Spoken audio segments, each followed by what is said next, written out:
안녕하세요, 세나 친구들 반갑습니다. 주님 말씀 앞에 나오신 여러분들을 축복합니다. 4월 새벽 나라는 에스라서와 고난주간의 말씀, 또 말라기의 말씀이 실려 있습니다. 오늘은 첫 시작으로 에스라 1장의 내용입니다. 에스라서는 바벨론 포로로 끌려갔던 이스라엘 민족의 귀환과 예루살렘의 성전을 재건하는 이야기를 다룹니다. 제가 짤막하게 몇 줄의 문장으로 표현했는데요. 사실 이 중심 이야기 속에 놀라운 하나님의 역사가 담겨 있습니다.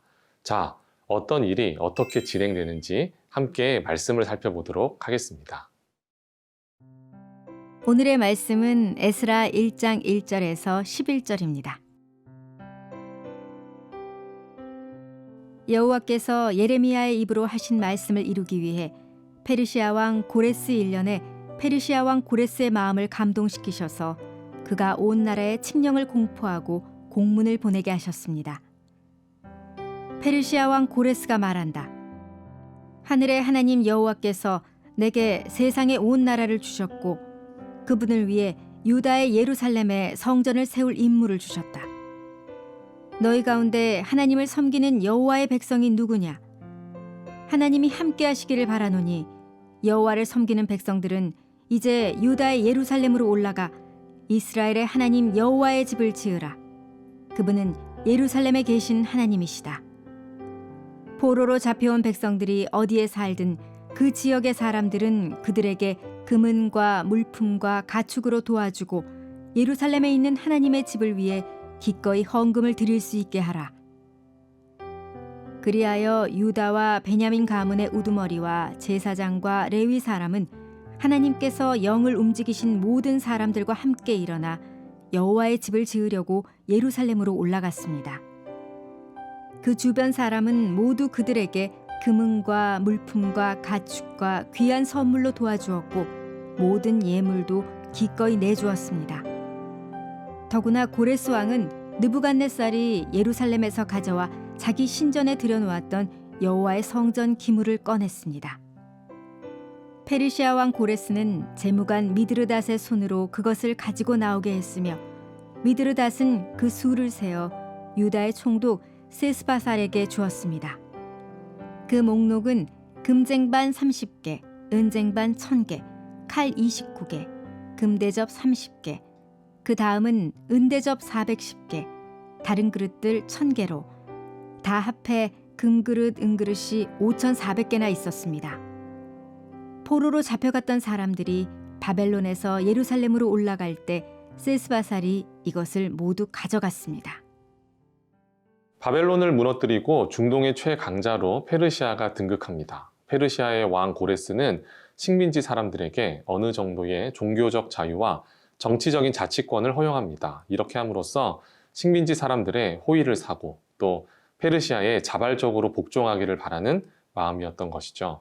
이 정책은 이전에 중동을 제패했던 아수르나 바벨론과는 전혀 다른 것이었습니다.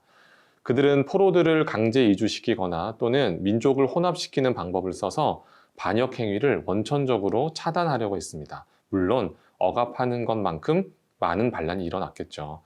여기까지 보면 고레스 왕이 아주 정치적으로 고수고 영리한 사람이구나 할 수 있어요. 하지만 중요한 것은 여기서부터입니다.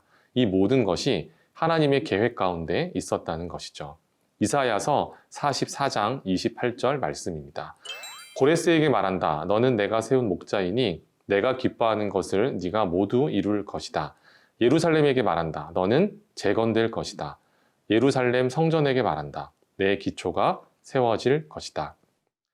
이사야 선지자가 이 예언을 한 것이 언제일까요? 고레스가 페르시아의 왕이 되기 160년 전입니다. 하나님은 160년 이후에 일어날 일을 이미 알고 계셨음은 물론이고 역사를 통하여 하나님의 일을 이루셨던 겁니다. 죄악과 우상 숭배에 빠져 하나님을 등졌던 이스라엘 민족이 자신들의 죄를 회개하고 다시 하나님을 찾을 그 시간을 계산해 두셨던 것이죠. 오늘의 본문 1절을 보면 예레미야의 입으로 하신 말씀을 이루기 위해 라고 적혀 있습니다. 예레미야서 25장에 하나님께 범죄한 남유다가 70년 동안 바벨론으로 끌려가 포로 생활을 하고 70년이 지나 바벨론의 죄악이 쌓여 그들 또한 멸망할 것이다 라고 말씀하십니다. 예레미야 선지자를 통한 예언과 이사야 선지자의 예언, 소름 돋지 않습니까? 여러분, 하나님은 계획하신 것을 반드시 이루시는 우리의 하나님이십니다. 우리의 삶도 일상도 그 계획 안에 들어가 있습니다. 순간순간을 허투루 사용하지 마십시오. 무조건 노력하고 열심히 살려는 말을 하는 것이 아닙니다. 우리 삶의 모든 순간이 하나님의 계획 가운데 있음을 알고 하나님을 의지하며 살아가야 하는 것이죠. 에베소서 1장 11절 12절 말씀입니다. 그리스도 안에서 그분이 원하시는 의도대로 모든 일을 행하시는 분의 계획에 따라 우리가 예정함을 입어 유업을 얻었는데 이는 그리스도 안에서 먼저 소망을 가진 우리로 하여금 하나님의 영광을 찬미하게 하기 위한 것입니다. 모든 일을 행하시는 하나님의 계획에 따라 살아가십시오. 그 가운데 하나님을 만나십시오. 그리고 그 영광을 찬미, 즉 찬양하십시오. 그것이 크리스찬의 삶입니다.